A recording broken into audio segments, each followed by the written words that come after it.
जय श्रीमन नारायण। ए पर जे टिप्पणी हम करे जा रहल बा रामानुजदास श्रीमान गट्टू वेणुगोपाल स्वामी जी के द्वारा दिहल गयल बा। अध्याय 10 विभूति योग श्लोक 25। महर्षीणां भृगुरहं गिराम् अस्मि एकम् अक्षरं यज्ञानां जपयज्ञोऽस्मि स्थावराणां हिमालयः। ओम।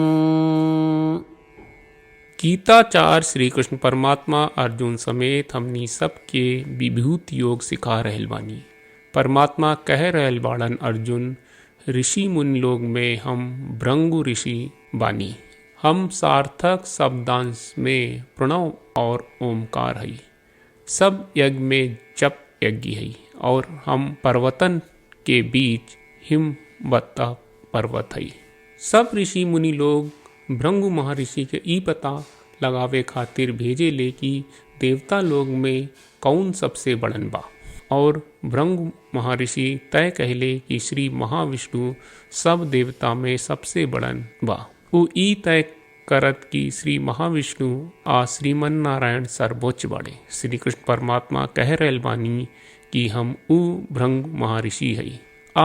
उ बता रहल बानी कि उ भृंगु महर्षि में उनकर बहुत तत्व बा। यही तरह ओमकार आ प्रणव उ शब्दांश है जौन सर्वोच्च श्रीमन नारायण के संबोधित करेला। यही से श्री कृष्ण परमात्मा कह रहल बानी कि उ ओमकार है और उ ओमकार में आपन उच्च गुणवत्ता रख ले रहे। शास्त्र में कहल गयल बा कि जप यज्ञ सब यज्ञन में सबसे बड़न होला, एकर भारी परिणाम मिलेला। और जप यज्ञ ऐसन चीज बा जौन सब केहू बिना कौनो बाधा के कर सकेला। श्री कृष्ण परमात्मा कह रहल बानी कि उ जप यज्ञ है और ओ जप यज्ञ में आपन तत्व उच्च रखेले बाड़े। श्री कृष्ण परमात्मा बता रहल बानी कि हिमवत पर्वत उ पर्वत है जहाँ श्रीमन नारायण के नर नारायण के रूप में उतरला पर अष्टाक्षरी मंत्र प्रकट होला। और हिमवत पर्वत सब ऋषियन के आपन सब तपस्या खातिर भूमि बा। श्री कृष्ण कह रहल बानी कि उ हिमवत पर्वत है और उ आपन उच्च गुणवत्ता ओ हिमवत पर्वत में रखेले रहले। तब जब भी हम भृंगु महर्षि शब्द सुनत बानी, जब जब ओमकार के जाप करत बानी, जब जब मंत्रोपचार करत बानी, जब भी हम हिमालय पर्वत सुनत बानी देखनी ता हमनी के श्री कृष्ण परमात्मा के उपदेश के याद करे के कोशिश कहल जाए कि ओ सब में ढेर मात्रा में उच्च गुणवत्ता बा। श्री कृष्ण परमात्मा श्रीमन नारायण के सामने समर्पण करत समय आपन जीवन के सार्थक बनावे के प्रयास करत हमनी के श्री कृष्ण परमात्मा के वचन के श्लोक रूप में दोहरावे के प्रयास कहल जाए। महर्षीणां भृगुरहं गिरामस्म्येकमक्षरं यज्ञानां जपयज्ञोऽस्मि स्थावराणां हिमालयः।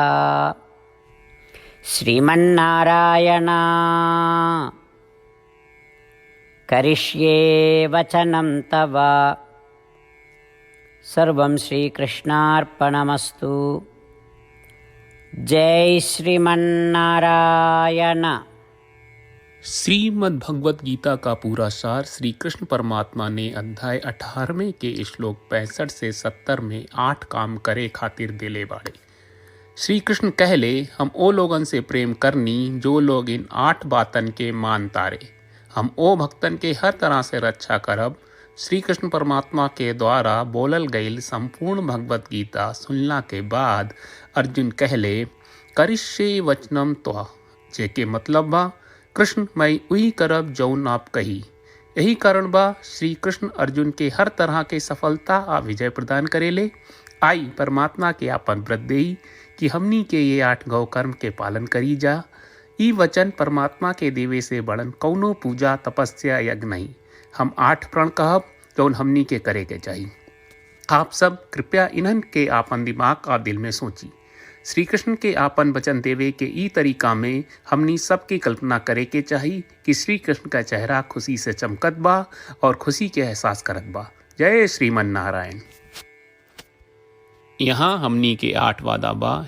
हमनी के पहला वादा, हे श्रीमन नारायण, आपका निर्देश के मुताबिक हम हमेशा तोहार ध्यान करब और तोहार बारे में सोचब।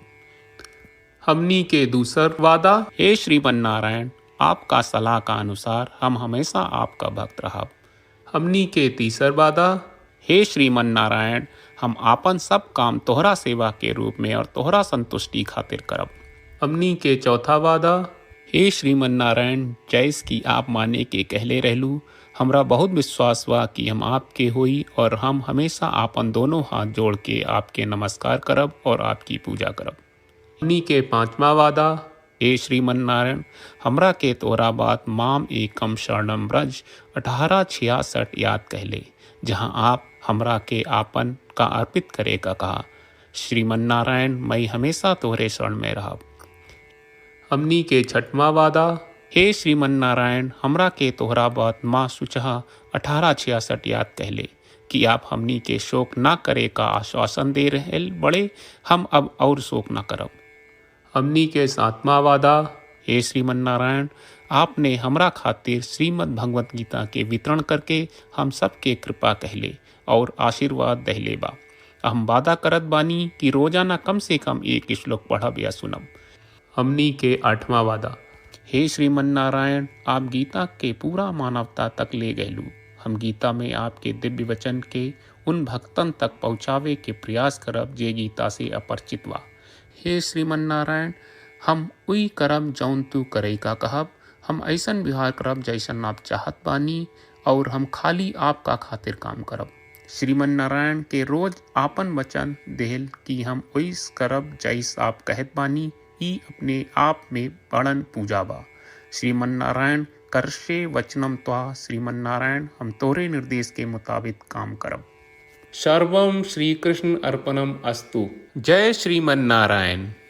महर्षीणां भृगुरहं गिराम् अस्मि एकम् अक्षरं यज्ञानां जपयज्ञोऽस्मि स्थावराणां हिमालयः। ॐ